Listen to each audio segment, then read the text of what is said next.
We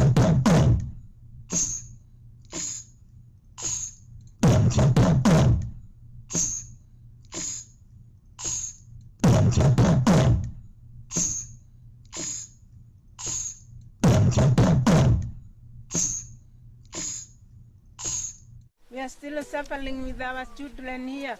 Even the husbands had run away. They have left us alone here to suffer.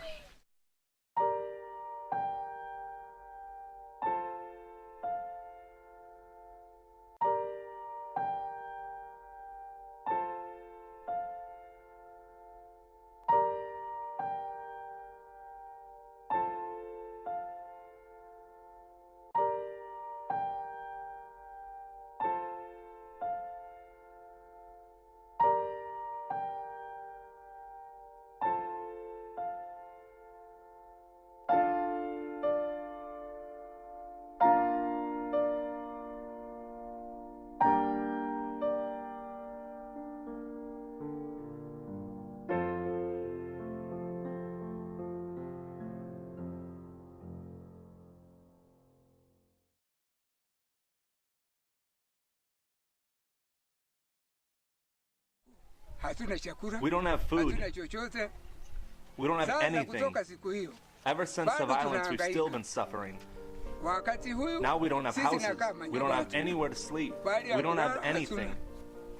Even the food we are given, the food they give us is not enough for us. Homes, we don't have. So what can we do? We are crying to the government to give us a place to stay.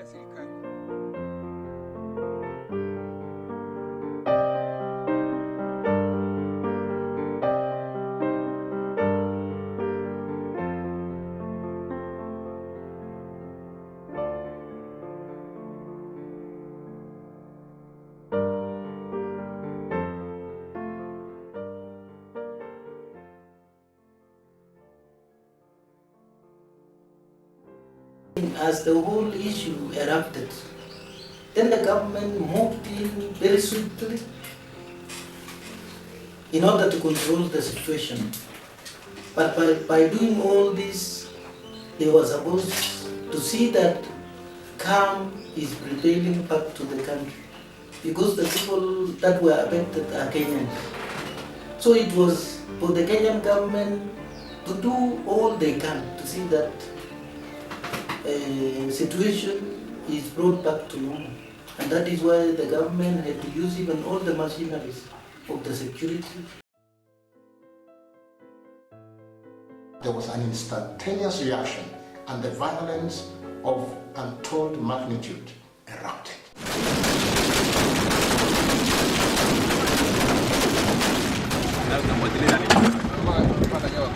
They looted and they burned. They were coming to destroy everything, even to kill.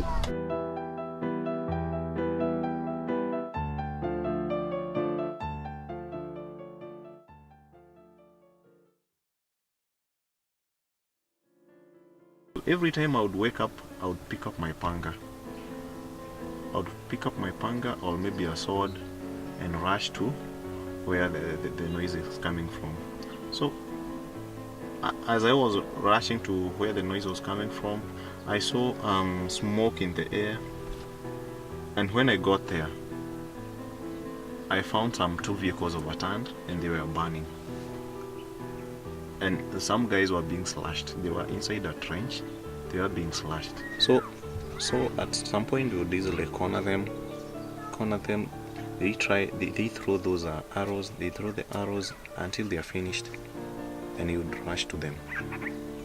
You would rush to them and get hold of them, slash their heads and others even body parts into pieces.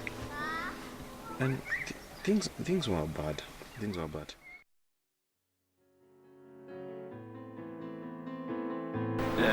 I can tell you that having worked in the emergency phase of that violence was pretty bad. People were coming to those camps with injuries that were looking very bad. It was very, very traumatizing to see children, women stressed, in tears, with injuries. Other people had actually been shot at. They had bullet wounds. It was pathetic.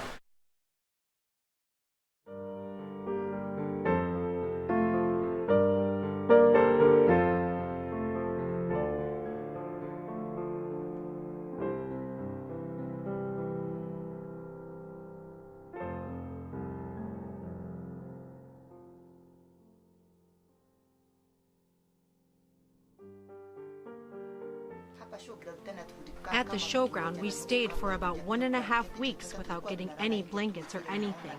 We were sleeping in the open with our children. We did not have food. Everybody had to struggle on how your children were to eat. We were not content with the life at the camp. You can't be content compared to the life you lived previously. When we were at the camp, people longed to go back home. But even if you longed, you did not have the capacity to start a new life. The government promised us payment and to give us land, but we did not get it. They said they would help the IDPs because the IDPs came out of the camp without anything. They should help us since we were removed from the camps because they have a list of those IDPs. They said they would look out for us and help, like with 2.5 acres of land to start a new life. But most of the people left the camp without anything, and in short, people are suffering.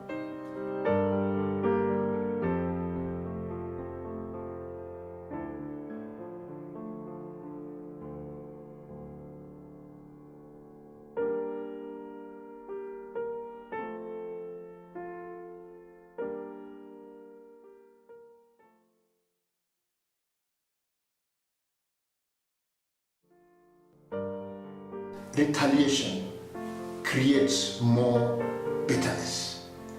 And so, to retaliate, you are not solving a problem, but you are creating a vicious circle of violence because you retaliate today, tomorrow the other one wants to retaliate.